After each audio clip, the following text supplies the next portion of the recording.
Alright, today we're going to demo this deck and come with the house. It's on the pool. It's a piece of junk. It's kind of a hazard. I've walked on it, it's not that bad, but I was just going to hook a chain to it and rip it down with the truck, but maybe there's a few 4x4s and a few things we can save. We'll just take the sawzall, just cut little sections off of it. Because we are going to be building a chicken coop after a while, and some goat pens, stuff like that, up in the field. And we got gardens planned, seeds are on the way. So we'll get the sawzall, we'll get the material, we'll take a look at it. See how. All right, this railing we'll probably just cut it into manageable sizes.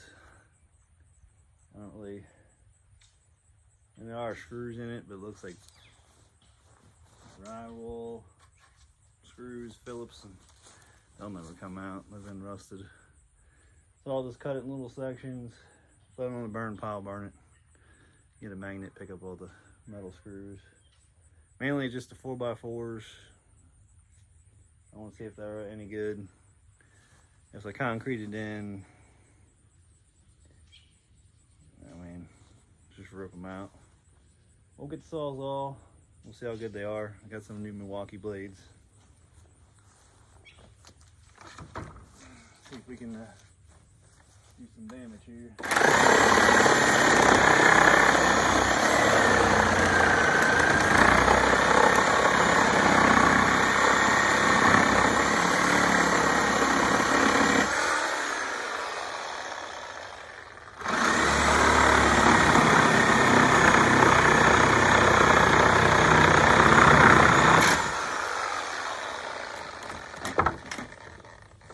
Yeah.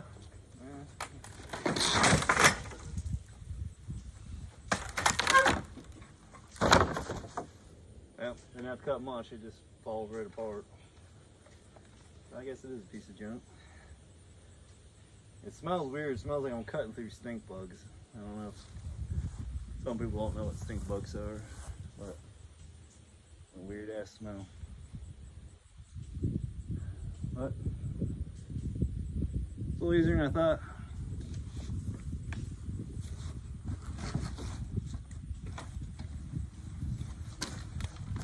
The chairs are heavy as crap. Full of water.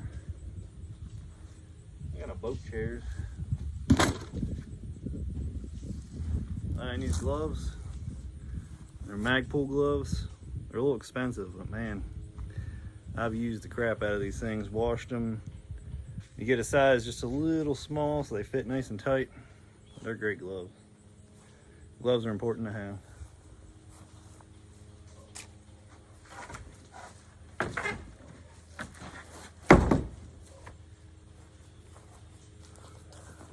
So the whole side pretty much is off. So the other side we'll just do the same thing, cut down the center. It'll probably fall down. Same thing with the front. Not sure about this deck part. I don't know if I want to get a pry bar and just kind of pry it up, or I don't know. I don't think any of them chairs are savable. Maybe that little metal chair might be savable. We'll see. Just give me a few. And let's see if this side comes off just as easy.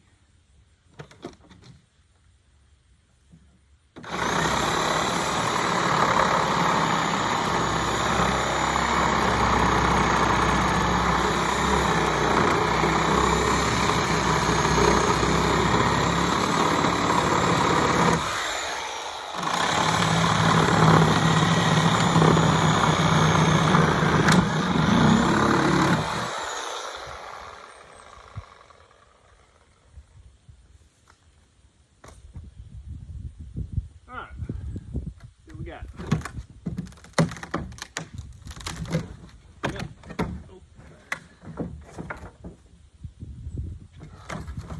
Looks like they put one nail on each side. I guess they didn't care about people falling.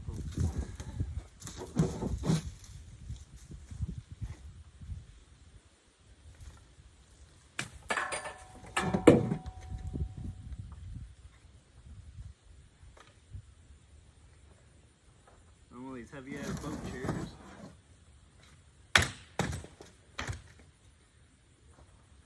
Well, that's a decent amount. It's got the front. I want to take them two, I guess, pull ladder anchors off for the new deck, which is going to go up on the low side. Then we'll get cutting into this, see what's what. We're sledgehammering, and I wanted to use the tannerite, but too close to everything.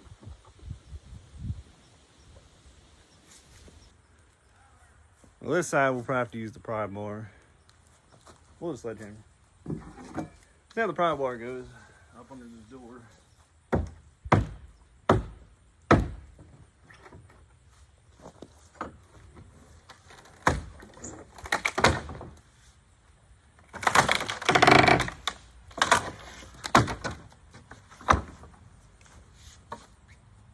I think if someone leaned against that, they would have fell through it. So, kind of illusion of safety, I think. Definitely very crappily built.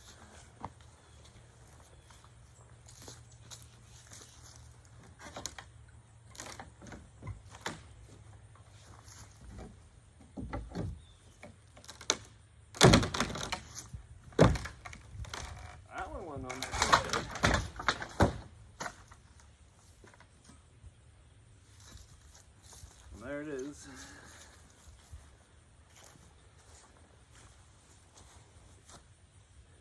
That just leaves the flat part.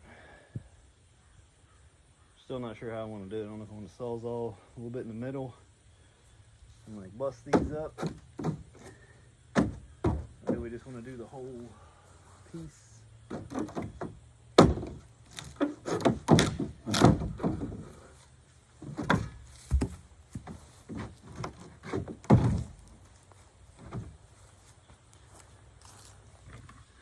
Maybe just the whole piece, as it's coming up pretty easy.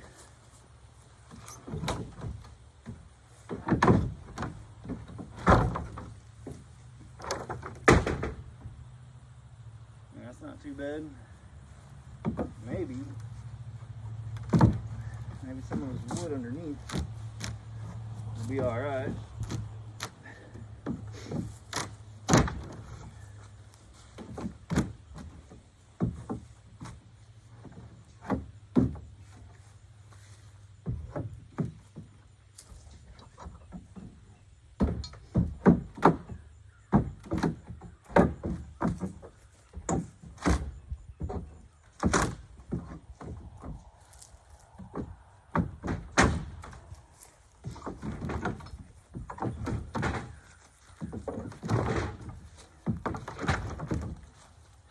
And with these, you want to use leverage on your side. It's really tough. You want to put this up underneath there. You got this whole lever where you can pry it easy. And just as you're prying, just be careful, because sometimes you can break free and smack you upside the head. You got to be careful. But I'll get prying these up. Some of these don't look too bad underneath.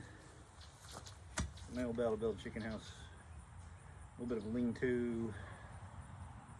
Frame it out. 4x4 don't look too bad. Hopefully it's not concreted in there where it's going to be a pain to get off. They're out of the ground. Alright, we got the sides tore off. Started tearing a little bit of the deck off, but I'm not going to go too crazy, because I have to get up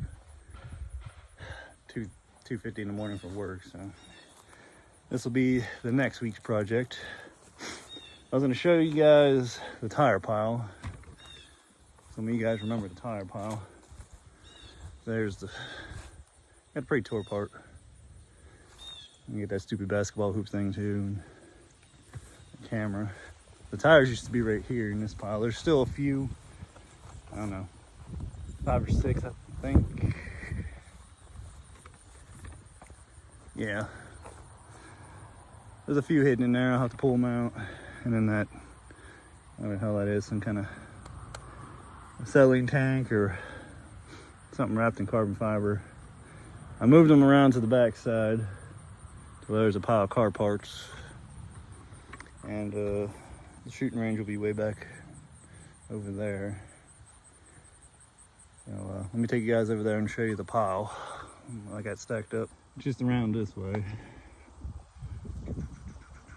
You gotta get rid of them telephone pole pieces right there too. Them thing. There is the pile. Oh, there's a project there. We're gonna build that into a hauler. I'll put a deck on it, put a winch on it, get a better stand, cut that stand off, a new stand, paint it. So it's a bunch there. It's got kind of low pro tires. They're sticking up any. And then we could do like a double layer deck or something. The pond is back in there. All this crap is coming out. So these are all the tires I've pulled out of that pile. I've stacked them all up. And then there's some car parts. And them big trees back there is where the shooting range will be. Right in there. I have all these tires. And then we can double layer them, fill them full of dirt, and have a nice range. Probably from that pine tree, maybe back a little more. In this field, there's gonna be all kinds of crops growing next year. It'll spurt in the spring. We'll probably put a greenhouse. Chickens will probably be back over in this area somewhere. I'm not 100% sure yet. But we'll figure that out. What I'm about to do is just get a hoe or whatnot and pull them tires out. Just get the flamethrower and just burn all this briar shit out of here. An old piece of carpet and some plastic. Probably move that thing. I doubt it'll blow up, but you never know. Sometimes luck is crazy that way. But we'll get all this dead briar burn out of here.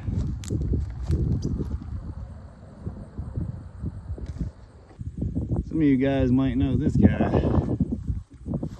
I do have the backpack for it. I just have to build a place to store it, so I haven't added the backpack to it. My tank there seems to have some kind of beads or something in it. I think it was for a pool. It might have that was that rock salt or some crap like that in there. So what we're gonna do is, let me see if we can burn this wet ass crap and not set the tires on fire.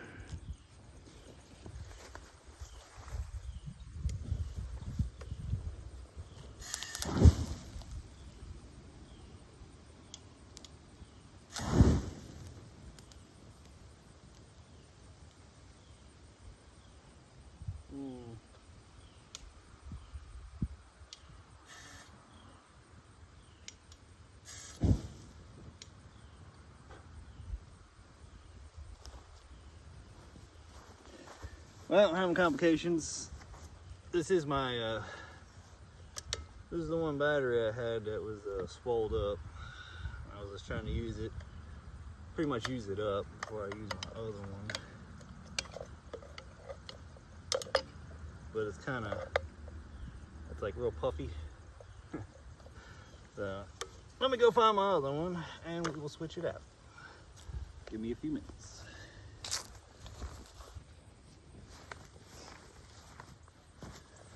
Alright, here's a new battery.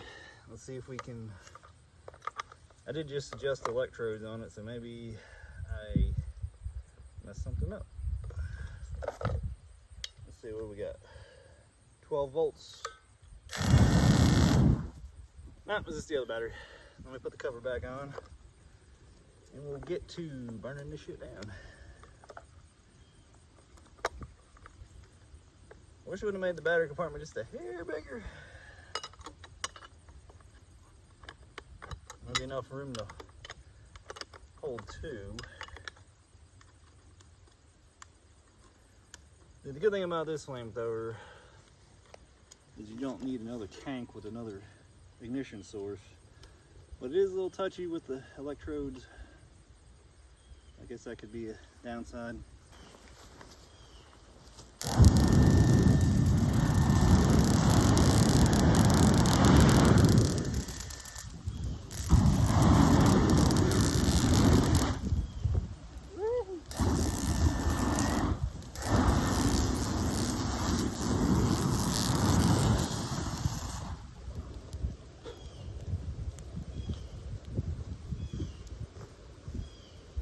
No matter where you stand, the smoke always gets you. That's just true. That's the downside about not having a backpack.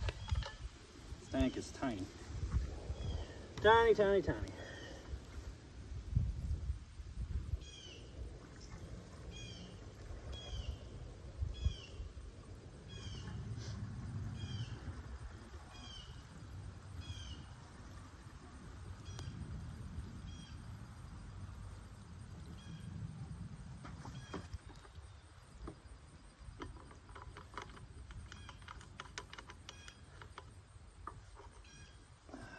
All right, little safety switch.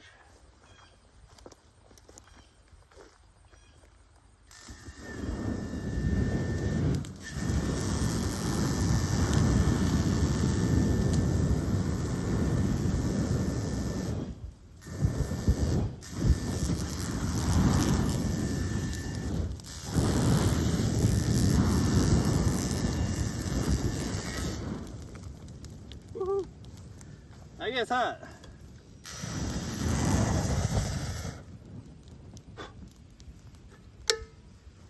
The fun is ever too fast. We may have to install the backpack soon. But it's kind of wet over there. It is a little. It's kind of where the end of the pond goes, but they dug it out. They made a drainage ditch along the side. They dug out down through there. So what we'll have to do is, probably around here, we'll build a dam. And then we'll dig down deeper. We'll have to run a mini-X or, yeah, probably a mini-X over several weekends.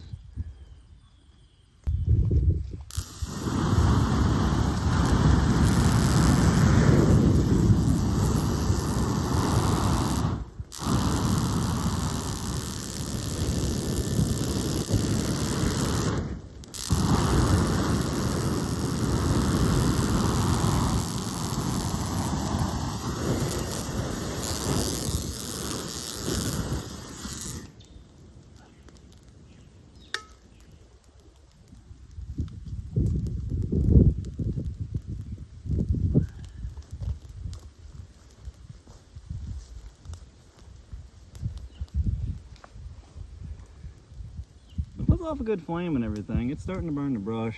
It was really wet. It was heavy. It was about 40 some degrees last night, 38. So it got real heavy dew and not quite a frost, but it was still kind of wet. I didn't wait for the sun to come around because it's almost 10 o'clock now and the sun's just barely getting over here. So a little more fire and it'll do. This sucks gas is $3 a gallon. You fill that thing up 4 times, that's a gallon right there. Or 3 times, roughly around that, 3 or 4 times. And the backpack holds 4 or 5 gallons. So it's start getting pretty pricey. I'll try to get over in this area. Just trying not to melt this iPad because that's a whole lot of gallons of gas there.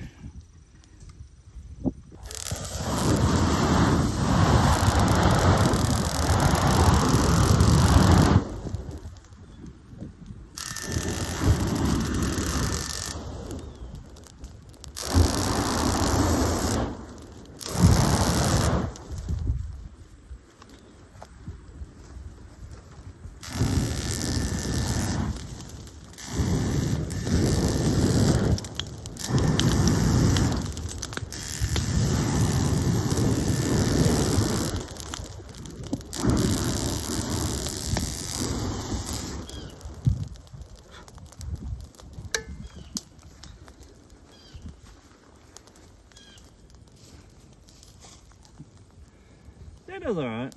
Just like anything else, it just takes a little working time. The only downfall of the pulse fire is on the front of this thing, these little electrodes. They get misaligned a little bit. But, you know, a 9/16 or 14mm wrench, you can adjust them a little. Don't take much. So it's just it's a little fun. It's better being in there with a. Well, I really couldn't use a weed eater too good. I have one on brush disc, but that stuff just gets wrapped around it. I guess you could use little loppers and whatnot and get in there, but you know, fire works pretty good. All right, guys, we'll just do a little bit of short video, just little things here and there. I got a late start to the week because we had to, as most people know, we moved into a new house. We had to go get more things and move things. So I didn't get to do much this week. Next week, hopefully it'll be cool like this week, in the 60s. And we'll get more burnt, more cut down, more tore down. Hopefully the rest of that tore down, and see what kind of lumber we have left over. And appreciate you guys for watching. If you like what you see, keep watching.